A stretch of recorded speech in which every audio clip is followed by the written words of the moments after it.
Admettons qu'à cet endroit précis, je sois à 1 km de chez moi. Et si je me déplace d'1 mètre, est-ce que je suis encore à 1 km de chez moi?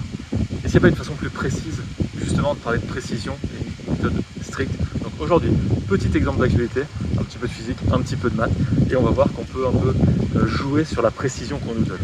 Voilà. Donc quelle serait la différence entre ce qu'on note ici, 1 km, et 1000 mètres? A priori, c'est la même distance. Quand on parle d'1 km, c'est bien qu'il y a 1000 mètres.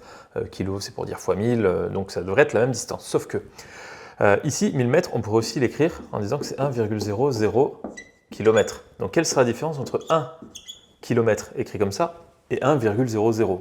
Normalement, 1,00 dans le langage courant et 1, c'est la même chose. Quel est le niveau de précision? Et c'est ce qui nous intéresse. Là, on est précis au mètre près. Donc là, à 1 mètre près, on a cette valeur. Donc si je vous dis que je vais à 1000 mètres, c'est pas 999, c'est pas 1001, c'est 1000 mètres. Alors que là, quand je dis 1 km, la précision est au kilomètre près. Donc là, ici, il y a un seul chiffre de précision, alors que là, il y a 4 chiffres de précision. Cette valeur est beaucoup plus précise, en tout cas en sciences. Dans le langage courant, on peut souvent ne pas faire la différence. Donc là, c'est ce qu'on appelle ici les chiffres significatifs. Là, il y a 4 chiffres significatifs, c'est-à-dire tous les chiffres qui ne sont pas des zéros, et tous les zéros qui sont à droite d'un chiffre non nul. Par exemple, ici, 0,0203, 1, 2, 3 chiffres significatifs. Les zéros à gauche du dernier chiffre non nul ne comptent pas. Okay, donc là, c'est une certaine précision. Tout ça pour dire, si j'en reviens au contexte actuel, quand on vous dit ne pas vous déplacer à plus d'1 km, quelle est la limite? Si par exemple on prend 1,38, on peut dire que ça fait 1 km si on se dit qu'on garde qu'un seul chiffre significatif. On arrondit de cette façon. Pareil, 0,82, on va l'arrondir à 1 km. Donc à la limite, on pourrait aller pour les valeurs de 0,50 et éventuellement un 1 très très loin. Donc là avec plusieurs de 0 et un 1. Donc là, ça sera arrondi à 1 km. Et on pourrait aussi aller à 1,49999, etc. Et ce serait la limite, en gros, en kilomètres, de jusque là où on pourrait aller, en respectant, avec un seul chiffre significatif, à chaque fois, ça passerait à l'arrondi et on aurait à chaque fois 1 km. Voilà à quoi ça ressemble sur une carte. Donc là, je suis allé sur un site pour tracer des disques autour d'une position. Et donc là, je vais m'intéresser au centre-ville de Lyon. C'est pas du tout là où j'habite, cherchez pas, c'est pas la peine. C'est juste quand on tape Lyon, on arrive à cet endroit-là. Donc je rajoute une zone sur ce site qui est plutôt pas mal. Je peux vous mettre en description. Je connaissais les gens qui l'ont codé. Et donc là, je vais mettre un disque de 1 km autour de cette position. Et on voit que le disque d'1 km apparaît. Donc on voit toute cette zone ici en violet, où on pourrait éventuellement aller si on parle d'1 km. Mais ça, c'est pour tracer. Mathématiquement, il a pris la distance 1,00 km. Peut-être pas au mètre près, mais pas loin. Donc, si on s'intéresse à la précision donnée, on peut aller entre 0,5 et 1,5, pour simplifier.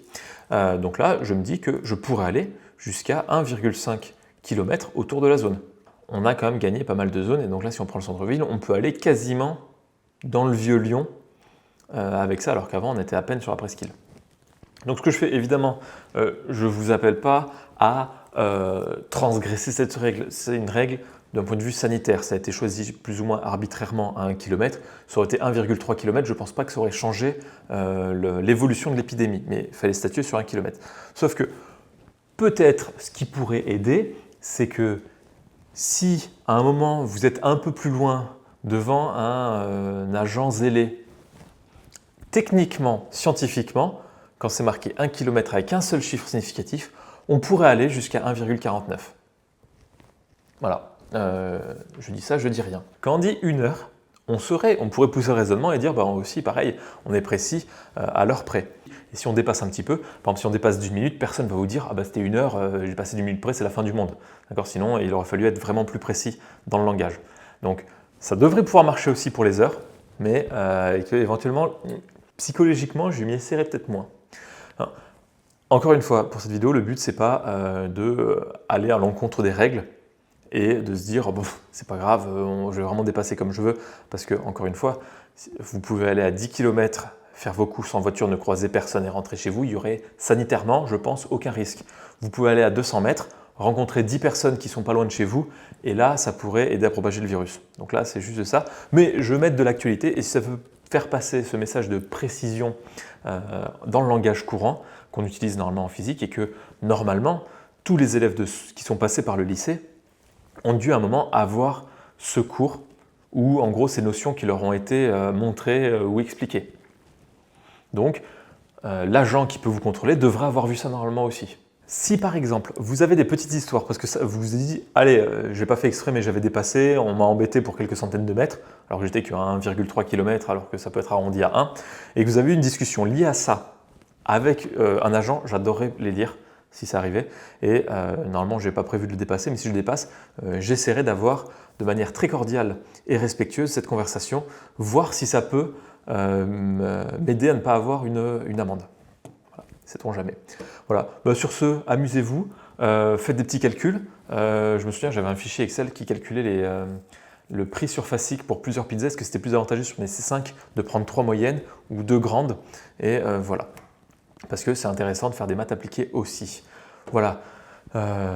C'est tout. Très bonne journée. À très bientôt.